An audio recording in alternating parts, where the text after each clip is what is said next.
السلام عليكم ورحمة الله تعالى وبركاته. إن الحمد لله نحمده ونستعينه ونستغفره ونعوذ بالله من شرور أنفسنا ومن سيئات أعمالنا. ما يهده الله فلا مضل له ومن يضلل فلا هادي له. وأشهد أن لا إله إلا الله وحده لا شريك له وأشهد أن محمدا عبده ورسوله. قال الله سبحانه وتعالى: أعوذ بالله من الشيطان الرجيم. بسم الله الرحمن الرحيم. يا أيها الذين آمنوا اتقوا الله حق تقاته ولا تموتن إلا وأنتم مسلمون. وقال الله سبحانه وتعالى: بسم الله الرحمن الرحيم. يا أيها الذين آمنوا اتقوا الله وقولوا قولا سديدا يصلح لكم أعمالكم ويغفر لكم ذنوبكم ومن يطع الله ورسوله فقد فاز فوزا عظيما. Assalamu alaikum, mes bien-aimés chers et frères. Alors aujourd'hui, le rappel va porter sur le voyage nocturne du prophète Mohammed sallallahu alayhi wa sallam. Chers frères et sœurs, sachez qu'une sourate entière a été, n'est-ce pas, consacrée à ce miracle-là, à ce prodige que Dieu fit voir le prophète paix sur lui. Allah dit dans le Saint-Coran, dans la sourate Le voyage nocturne, sourate 17, verset 1, « Gloire à celui qui fit voyager de nuit son serviteur, de l'enceinte de la mosquée sacrée Al-Haram à la mosquée la plus éloignée Al-Aqsa, où nous avons, n'est-ce pas, béni les alentours. » Voilà, ça c'est le verset qui parle de l'ascension nocturne. Chers frères et sœurs, l'ascension nocturne se passa à une période où le prophète paix sur lui était très éprouvé. Nous sommes à la 10e année de l'Hégire et le prophète paix sur lui venait à peine de perdre son oncle Abu Talib, qui fit pour lui un grand protecteur, qui était loyal envers lui, qui le protégea, bien que Abu Talib ne se convertit pas à l'islam. Donc il venait de perdre un support, un soutien énorme. Et 6 mois après la mort de Abu Talib, le prophète sur lui perdit sa chère épouse, la première personne qui crut en son message. Il s'agit de Khadija. Donc imaginez, chers frères et sœurs, perdre 2 supports de taille que sont, n'est-ce pas, Khadija et Abu Talib. Le prophète paix sur lui était très éprouvé. Sans compter les multiples épreuves qu'il eut à subir, lui et les fidèles musulmans qui venaient de se convertir à l'islam. Embargo, assernement. On peut continuer à citer, la liste est longue. Le prophète paix sur lui a subi énormément. Jusqu'à ce que le prophète paix sur lui se rendit dans cette période-là au village de Taïf, puisque personne, les mécréants, n'est-ce pas, lui rendaient la vie très difficile à la Mecque. Donc il est allé chercher un support, un soutien dans le village de Taïf. Et quand il alla à Taïf, les personnes âgées du village ordonnèrent aux enfants de le lapider. Et le prophète paix sur lui fut lapidé à sang, au point qu'il était ensanglanté. Il a dû, n'est-ce pas, courir pour sauver sa vie. C'est ainsi qu'apparut l'ange des montagnes, qui demanda au prophète paix sur lui s'il voulait vraiment qu'il écrase cette cité, de la même manière que fut écrasée la cité de Sodome, n'est-ce pas, qui commettait l'homosexualité. Et regardez la sagesse du prophète paix sur lui, sa magnanimité, son indulgence. Il dit à l'ange: non, ne leur fais rien. Naîtra de leur communauté des enfants qui adoreront Allah subhanahu wa ta'ala. Ils agissent par ignorance. Ils agissent par ignorance. Alors que le prophète paix sur lui était très peiné, il n'a pas, n'est-ce pas, s'est pas vengé contre ce peuple. Il a plutôt prié à Allah subhanahu wa ta'ala afin que Dieu les guide sur le droit chemin. Et quelque temps après, pour se consoler, il récitait en se retournant des versets du Coran. Et quelle ne fut pas sa surprise? Et Dieu nous dira ça dans le Saint-Coran: un groupe de génies, de djinns, alors fut attiré par sa récitation. Et, n'est-ce pas, prêtait l'écoute à cette récitation. Et quand le prophète paix sur lui eut fini la récitation, ce groupe de génies s'est retourné chez sa population afin de leur dire que un Coran a été révélé. Ce qu'ils ont dit à leur population. un Coran a été révélé et il guide vers le droit chemin. Et ils ont converti leur population de djinns à l'islam, ce groupe. Parce que chez les génies, il y a également, n'est-ce pas, des sectes religieuses. Il y a des musulmans parmi eux, il y a des chrétiens parmi eux, il y a des juifs parmi eux. Et c'est ce qui se passe, chers frères et sœurs. Donc voici les événements qui précédèrent le soulagement du prophète paix sur lui, puisqu'il a tellement enduré que malgré qu'il fût un prophète, il s'interrogeait, mais pourquoi suis-je en train de subir tant d'épreuves alors que j'appelle les gens vers l'islam? C'est ainsi qu'un jour, chers frères et sœurs, une nuit, alors qu'il était à la Kaaba en train de prier, adossé sur, n'est-ce pas, la Kaaba, Allah fit descendre l'ange Gabriel. Et l'ange Gabriel est descendu des cieux avec un animal, plus grand qu'un âne et plus petit qu'un cheval qu'on appelle Al-Burak. C'est un animal blanc. Un animal qui pouvait parcourir une distance aussi loin que par le regard, tellement qu'il était rapide.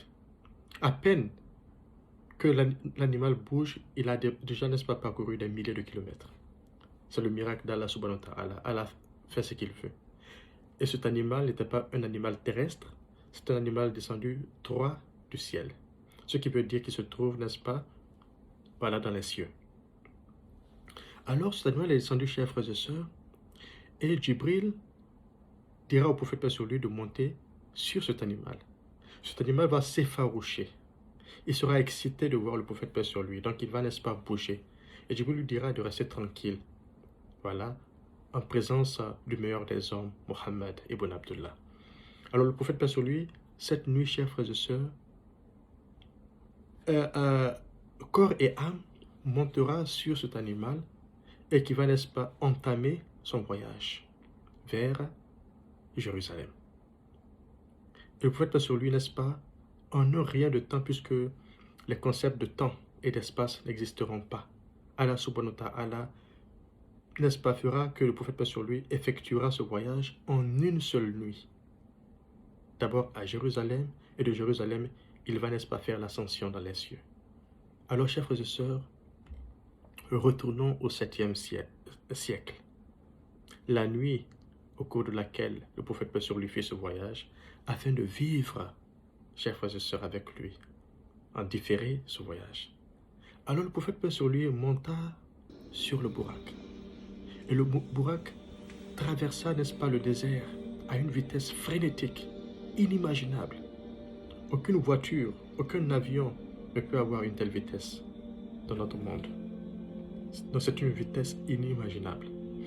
Et arrivé à Jérusalem, à la mosquée de Jérusalem, Allah va ressusciter les prophètes, certains des prophètes qui existèrent avant le prophète paix sur lui. Et il fera l'honneur au prophète paix sur lui de diriger la prière. Alors le prophète paix sur lui va diriger la prière alors que se trouvent derrière lui les prophètes en rang. C'est après cette prière que le prophète paix sur lui va entamer, voilà, son ascension à partir d'une pierre. Et il va, n'est-ce pas, entamer cette ascension avec Djibril qui sera en sa compagnie. Alors ils vont monter à une vitesse inimaginable vers les cieux. D'abord le ciel le plus bas. Et quand on parle du ciel le plus bas, chers frères et sœurs, c'est au fait cet univers que nous voyons, ces étoiles au-dessus de nous. Le soleil, la lune, tout ça fait partie, n'est-ce pas, du premier ciel, du ciel le plus bas. Et tellement que l'univers est vaste, les scientifiques nous disent qu'on ne peut même pas connaître les confins de l'univers. On ne sait pas où il se limite. Et vous serez surpris de savoir qu'il ne s'agit là que du premier ciel. Et quand Djibril va arriver au premier ciel, à la porte du premier ciel, il va demander la permission. Ah oui, il ne faut pas pouvoir rentrer comme ça. Quand il va, n'est-ce pas, taper le premier ciel, taper la porte du premier ciel, on lui demandera qui est-ce? Il dira Djibril. Je suis là avec Muhammad, sallallahu alayhi wa sallam. Les anges vont lui demander a-t-il été mandaté? Il va répondre par l'affirmative. Aussitôt, on les laissera rentrer. Et le prophète paix sur lui, voilà, va accéder au premier ciel et il sera surpris de faire, n'est-ce pas, la rencontre de son père, de notre père Adam. Et les deux, n'est-ce pas, vont s'échanger les salutations Assalamu alaykum. Et Adam parlera au prophète en ces termes, mon fils, le prophète béni. Alors après avoir, n'est-ce pas, rencontré Adam, aussitôt il va continuer son ascension nocturne vers le deuxième ciel. Et à chaque fois que le prophète passe sur lui traversait un ciel pour un autre, il disait que le ciel précédent est comparé à une bague par rapport au ciel, voilà, suivant, qui est comparé, n'est-ce pas, au désert. Donc une bague dans le désert. Telle est la comparaison qu'il faisait.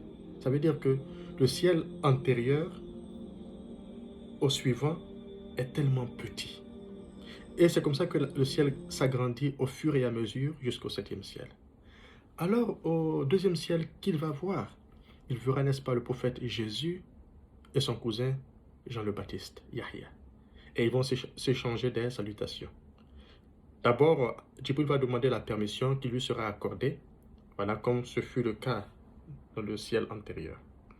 Et après les salutations, voilà, avec Jésus et Jean-Baptiste, le prophète paix sur lui va monter au troisième ciel, qui est aussi plus grand que le deuxième ciel, suivant la description que je vous ai faite tout à l'heure.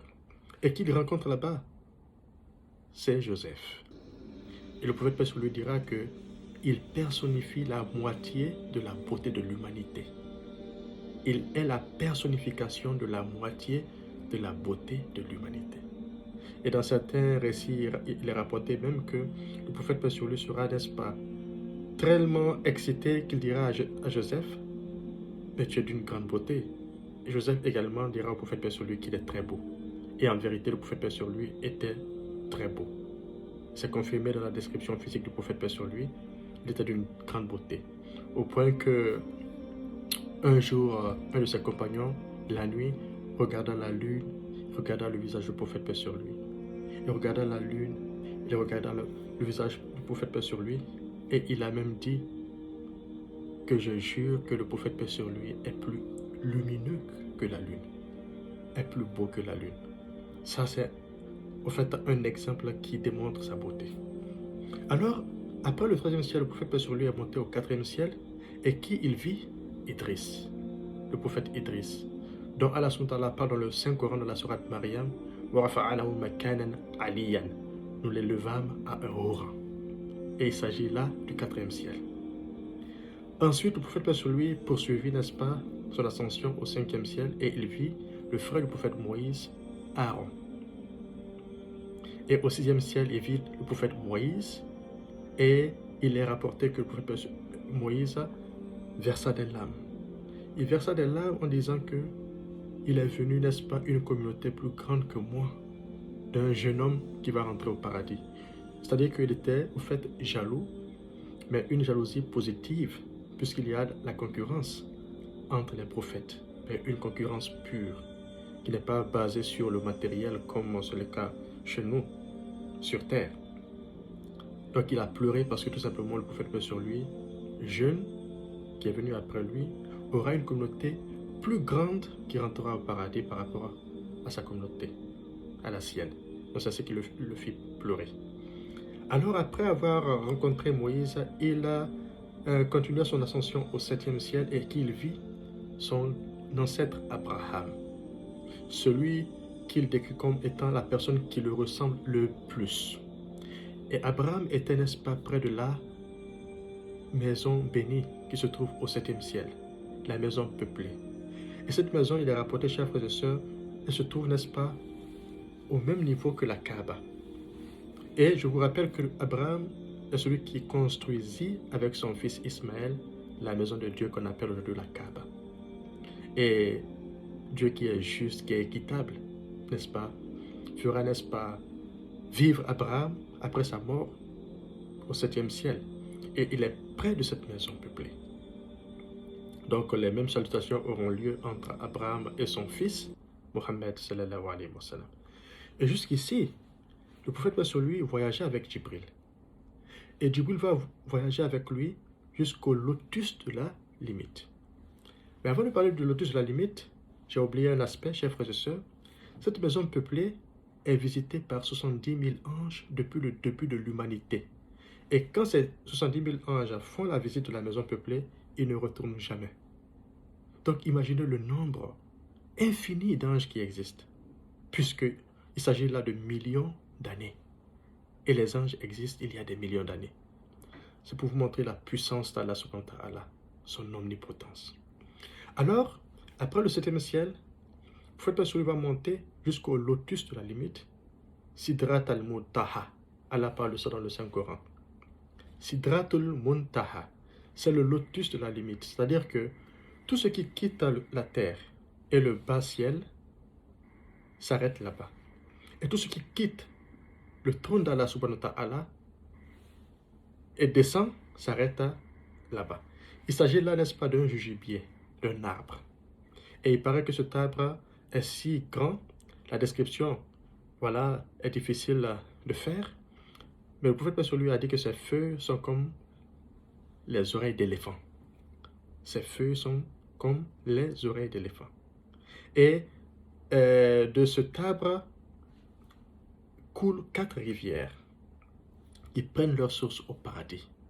Puisque dans le Saint-Coran, Allah subhanahu wa ta'ala dit que près de ce lotus de la limite, de la Sidrat al-Muntaha, se trouve le jardin du séjour, que Allah subhanahu wa ta'ala appelle dans le Saint-Coran le jardin de Mawa. Donc c'est près de là que se trouve le paradis. Alors il s'agit là, à partir du lotus de la limite, de l'au-delà. Une fois qu'on dépasse le septième ciel, nous sommes maintenant dans la dimension de l'au-delà, du paradis et du trône d'Allah subhanahu wa ta'ala et de Allah subhanahu wa ta'ala. Donc après le lotus de la limite, chers frères et sœurs, le prophète paix sur lui, alors a eu accès à qui? À qui? Au maître de l'univers, Allah subhanahu wa ta'ala. Il n'a pas vu Allah subhanahu wa ta'ala. Et quand on lui a même demandé, as-tu vu le Seigneur? Il dit, comment pourrais-je le voir? Il n'y avait que de la lumière. Il n'y avait que de la lumière. Parce que, chers frères et sœurs, le voile d'Allah subhanahu wa ta'ala, c'est la lumière. Donc, il n'y avait que la lumière qui empêcha le prophète paix sur lui de voir Allah subhanahu wa ta'ala. Et il est rapporté qu'il eut une conversation entre Allah et le prophète. Et cette conversation est ce qu'on appelle la taïya, la tashahhud. At-tahiyyatu lillah wa salawat wa tayyibat. Assalamu alayka ayyuhan nabi ar-rahmatullah wa barakatuhu. Assalamu alayna wa ala ibadillah salina. Ashhadu an la ilaha illallah wahdahu la sharika lah wa ashhadu anna Muhammadan abduhu wa rasuluhu. Ça veut dire quoi? C'est Dieu qui parle, c'est plutôt le prophète qui parle à Dieu. Il dit les salutations, les prières et les bonnes œuvres t'appartiennent, Seigneur. At-tahiyyatullah wa salawat wa tayyibat. Et Allah répond au prophète, Assalamu alayka ayyuhan nabi ar-rahmatullah wa barakatuh. Que la paix et la miséricorde d'Allah soient sur le messager de Dieu. Sur toi, le messager de Dieu. Et le prophète va continuer, Assalamu alayna wa ala ibadillah salina. Que la paix soit sur nous tous, c'est-à-dire y compris vous et moi, et les pieux serviteurs. Et les anges vont, n'est-ce pas, alors s'écrier en disant Ashhadu an la ilaha illallah wa ashhadu anna Muhammadan rasulullah. Nous attestons qu'il n'y a de Dieu que Dieu, et le prophète paix sur lui est le message de Dieu. Et chers frères et sœurs, c'est là-bas où Dieu va, n'est-ce pas, donner un cadeau au prophète paix sur lui. Ce sont les 50 prières. Alors Allah donnera les prières obligatoires que nous faisons chaque jour. Au départ, c'était 50. Mais à la descente du prophète paix sur lui, vers, n'est-ce pas, ce monde, voilà, cette même nuit, il va rencontrer Moïse au 6e ciel, qui va, n'est-ce pas, lui demander à Dieu de diminuer ses prières. Et il va falloir que le prophète paix sur lui fasse des montées et descentes. Parce qu'à chaque fois, Moïse va, n'est-ce pas, le dissuader de prendre ce nombre de prières en disant que sa communauté est faible et ne pourra pas supporter connaissant la nature des hommes, puisqu'il avait été, n'est-ce pas, la tête d'un grand peuple. Donc, c'est en faisant ces montées et descentes que Allah subhanahu wa ta'ala va diminuer ses prières à 5.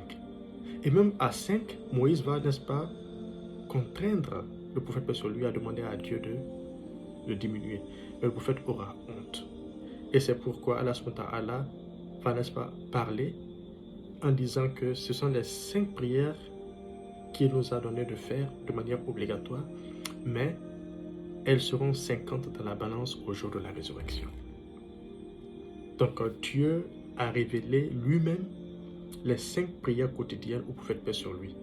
Alors que tout le reste de la révélation, tout le reste du Saint-Coran avait été révélé par l'ange Gabriel sur la terre. Donc il a fallu que le prophète paix sur lui monte au trône d'Allah afin que Dieu lui remette les 5 prières.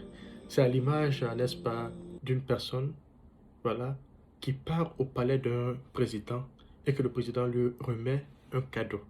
Alors qu'auparavant, c'est plutôt les ambassadeurs, les émissaires du président qui lui donnaient des choses.